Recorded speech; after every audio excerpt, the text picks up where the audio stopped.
Munugode by elections రసవత్తరంగా జరుగుతున్న విషయం తెలిసిందే. రోజు ఒక నాయకుడితోటి ప్రజలతోటి మమేకమవుతున్న V3 న్యూస్. ఈరోజు మరి కేసీఆర్ బహిరంగ సభ కూడా నిర్వహించారు చండూరు మండలంలో. సో ఎలా ఉంటుంది పరిస్థితి? ప్రస్తుతం మనము చౌటుప్పల్ మండలంలో ఉన్నటువంటి అల్లాపురం గ్రామంలో భారతీయ జనతా పార్టీ వెంకరెడ్డి గారు ప్రస్తుతం మనతో ఉన్నారు. 500 పైచీలకు ఓట్లున్న ఈ యొక్క గ్రామంలో, ఈ గ్రామ పంచాయతీలో మెజార్టీ ప్రజలు ఎటువైపు ఉన్నారు? ప్రతిపక్షాలకు కానీ ఉన్నటువంటి విపక్షాలకు కానీ ఓట్లు అడిగే అవకాశమే లేదు, కేవలం సంక్షేమ పథకాలు మేము ఇచ్చామని చెప్పుకున్నటువంటి ప్రభుత్వ పరిస్థితి ఈ గ్రామంలో ఎలా ఉందో వారి మాటలు తెలుసుకుందాం. చెప్పండి సార్. నా పేరు అర్ధ వెంకరెడ్డి అండి. యాక్చువల్లీ మా గ్రామంలో ఎక్కువ శాతం బీజేపీ వైపు ఉన్నారు, రాజగోపాల్ రెడ్డి వైపు ఉన్నారు. ఎందుకంటే ఆయన ప్రజల కోసం ఎన్నో సేవ చేసిండు. ఆ సేవలను చూసి ఈరోజు మా ఊర్లో మాత్రం ఎక్కువ శాతం మాత్రం బీజేపీ వైపు ఉన్నారు. ఎందుకట్లా అంటే ఓన్లీ బీజేపీ రాజగోపాల్ రెడ్డి కలిపేనా, సపరేటా? రెండు కలిపే. వాస్తవానికి ఏంటంటే రాజగోపాల్ రెడ్డి చాలామంది పేదలకు ఎన్నో సహాయాలు చేసిండు. ఏదైనా ఎవరికైనా ఆపద ఉందనుకోండి, వెంటనే వచ్చేసి ఆపద బంధువులు ఆదుకుంటాడు ఆయన. గత మనము ఒక 5-6 సంవత్సరాలుగా మా ఊరికి ఎన్నో సేవలు చూసినాం. ఆయన పక్క విలేజ్లలో కూడా చూసినాం. ప్రతి గ్రామాలలో ఆయన చేసిన సేవలు ఎన్నో చాలా ఉన్నాయి. దానికి రాజగోపాల్ రెడ్డికి మద్దతుగా ఉంటారు మా ఊర్లో. ఇంకోటి, కేసీఆర్ పథకాలు అవి ఇస్తున్నా అని చెప్తున్నాడు, కానీ ఆ పథకాలు ఎవ్వరు మా ఊర్లో నమ్మే పరిస్థితి లేదు. ఎన్ని మాయమాటలు చెప్పినా, ఇలా చెండూరులో సభ పెట్టి ఎన్ని చెప్పినా కానీ ఆయన మాటలు వినే పరిస్థితిలో లేరు మా ఊర్లో ప్రజలు. ఎలక్షన్లు అనగానే గాయ అవుతారు, గాయ కాకండి చూసి ఓటేయండి అంటారు. నిజమేనా? గాయ అవుతారా ప్రజలు మరి కేసీఆర్ అన్నట్టు? గాయగా ఏమవ్వరు, ఏం చేయాలో ప్రజలకు తెలుసు. ఆయన అనుకుంటుండు గాయ అవ్వకండి మాకు ఓటేయండి ఆయనకంటుండు. ప్రజలు ఏం చేయాలో ఆల్రెడీ నిర్ణయించుకున్నారు. ఎన్ని మాయమాటలు చెప్పినా ఆల్రెడీ కేసీఆర్ అంటేనే మాయమాటలు చెప్తాడు అనేది ప్రజలకు అందరికీ తెలుసు. ఈసారి మాత్రం ప్రజలు కేసీఆర్ మాటలు నమ్మే పరిస్థితిలో లేరు. కాబట్టి ఆల్రెడీ నిర్ణయం చేసుకున్నారు. కంపల్సరీ బీజేపీకి ఓటేసి భారీ మెజార్టీతో రాజగోపాల్ రెడ్డి గారిని గెలిపిస్తాం. రాజగోపాల్ రెడ్డి ఈ పార్టీలోకి రాకముందుకి ఇక్కడ ఓటు బ్యాంక్ ఉన్నదా బీజేపీకి? బీజేపీ ఉన్నది అసలు ఇక్కడ? బీజేపీ ఉన్నది, బట్ కొన్ని ఓట్లే ఉన్నాయండి. ఒక 30 ఓట్లు అట్లా ఉండే. రాజగోపాల్ రెడ్డి గారు వచ్చిన తర్వాత ఓటు బ్యాంకింగ్ పెరిగింది. ఎందుకంటే ఆయన గొప్ప వ్యక్తి. ఆ వ్యక్తికి అనుగుణంగా మా ఊర్లో బీజేపీ వైపు మొగ్గు చూపడం జరిగింది. సో రోడ్లు లేవంటారు, నీళ్ళు కూడా మేమే ఇస్తున్నాము, ఇంటింట్లో పింఛన్లు 2000 రూపాయలు కావచ్చు, వికలాంగులకు కావచ్చు, ఒంటరి మహిళలకు కావచ్చు, ఏ రకమైనటువంటి స్కీములు ప్రతి ఒక్కరి కళ్యాణ లక్ష్మి, షాదీ ముబారక్, పండుగలు అయితే కూడా మేము చీరలు ఇస్తున్నాము. అది ముస్లిమ్స్ కావచ్చు, క్రిస్టియన్స్ కావచ్చు, హిందువు కావచ్చు.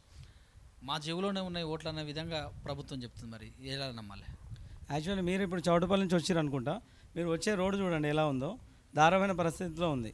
కనీసము మేము హైదరాబాద్ నుంచి కొయిలగూడెం వస్తే ఎంత టైం అయితే పడుతుందో అక్కడి నుంచి మా ఊరికి రావడానికి అంతకంటే ఎక్కువ సమయం తీసుకుంటుంది. రోడ్లు కూడా బాగలేవు. ఇంకొకటి చీరలు పంచుతున్నా అంటున్నాడు. చీరలు 50 రూపాయల చీరలు ఇలా నేను పంచుతున్నా అని చెప్పేసి ఏదో అంటున్నాడు, కానీ ఆ చీరలు ఎవరు కూడా కట్టుకోవడం లేదు. ఇవాళ 50 రూపాయల చీరని వాళ్ళ దాంట్లో 400-500 బడ్జెట్ కింద రాసి కేసీఆర్ దోచుకుంటున్నది, కానీ ఈ ప్రజలకు ఒరిగేది మాత్రం ఏం లేదు. రాజగోపాల్ రెడ్డి గెలిచి 3.5 సంవత్సరాల్లోనే ప్రజల గురించి మాట్లాడకుండా కాంట్రాక్టర్ గురించి మాట్లాడిండు. అందుకనే ఈసారి మమ్మల్ని గెలిపిస్తే కారు 100 స్పీడ్గా వెళ్ళే విధంగా రోడ్లు ఉంటాయి, అద్దాల మేడల్లాగా ఉంటాయి, డబల్ ప్రమోషన్ తోటి ఈ సంవత్సరం లోపంలోనే డెవలప్ చేస్తాము. డెవలప్మెంట్ అంటే ఏందో అని నేను దత్తత కూడా తీసుకుంటాను అంటున్నారు కేటీఆర్. దీన్ని ఎలా చూడాలి?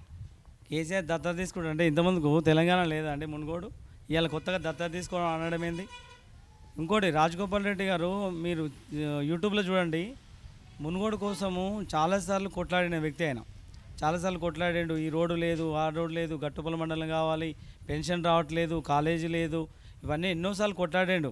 ఇంకోటి ముఖ్యంగా ఎప్పుడైతే రాజగోపాల్ రెడ్డి గెలిచిన తర్వాత మనం 2020 సంవత్సరంలో కరోనా వచ్చిందండి.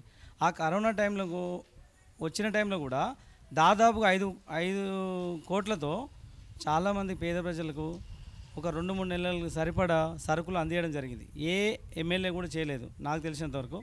అలాంటి గొప్ప వ్యక్తి ఆయన. ఎన్నోసార్లు కొట్లాడండి. ఈరోజు నిధులు ఇవ్వనందుకే కదా ఆయన రాజీనామా చేసింది. నా మునుగోడు ప్రజలు టీఆర్ఎస్ హవా నడుస్తున్న టైంలో కూడా నన్ను గెలిపించారు. ఎందుకు? రాజగోపాల్ రెడ్డి ఏదో చేస్తాడని గెలిపించారు. అయినా కూడా నేనేం చేయలేకపోయినా నా ప్రజల కోసం ఏం నిర్ణయం తీసుకోవాలి చాలాసార్లు ఆలోచన చేసి వీళ్ళు రాజీనామా చేయడం జరిగింది.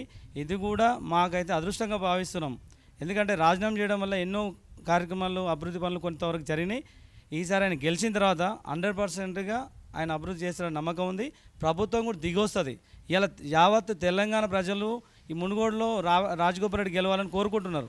హైదరాబాద్లో మా ఫ్రెండ్స్ ఉంటారు, చాలామందికి ఎవరైతే మునుగోడులో రిలేటివ్స్ ఉంటారో వాళ్ళందరికీ ఫోన్ చేసి చెప్తున్నారు, అయ్యా మీ అమ్మ మీరు కంపల్సరీ రాజగోపాల్ రెడ్డిని గెలిపించాలి, లేకపోతే కేసీఆర్ చేతిలో మనం ఆగమవుతాము అని చెప్పేసి అలా కూడా చెప్పడం జరుగుతుంది. ఓటాకు లేని యువత వాళ్ళు మాత్రమే బీజేపీ కండువలు పెట్టుకొని తిప్పుతారు. వాళ్ళకు ఓటు లేదు కనుక మేము పట్టించుకోవట్లేదు, ప్రభుత్వంలో ఉన్న వాళ్ళు ఓటు ఉన్న వాళ్ళు వాళ్ళ సైడు తిరగట్లేదు అన్నట్టు కూడా అంటారు కొన్ని చోట్ల. ఎట్లా చెప్పాలి? అవి అన్ని అబద్ధాలండి.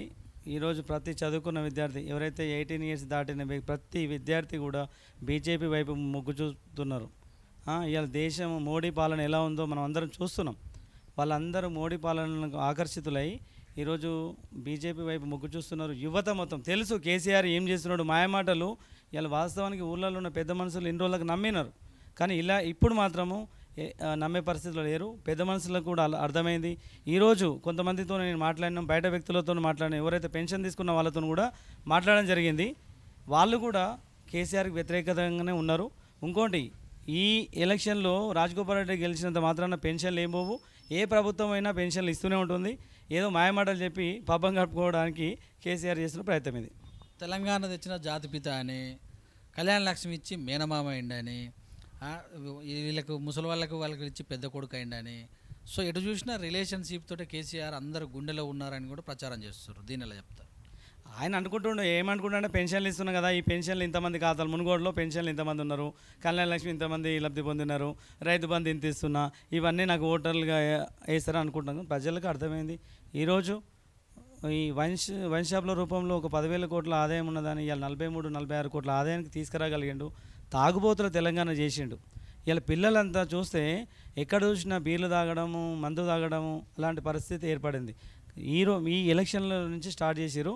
ఎక్కడ చూసినా మందు బీర్లు దాపేయడమే. ఈ నెల రోజులు తాగిన తర్వాత పిల్లలు అలవాటు పడతారు కదండి. కంపల్సరీ ఈ తాగుబోతున్న తెలంగాణ చేసిండు. ప్రజలు మాత్రం ఈసారి నమ్మే పరిస్థితి లేదు. మాయమాట ఇన్ని రోజుల దాకా నమ్మిరు, ఇప్పుడైతే నమ్మరు. Thank you.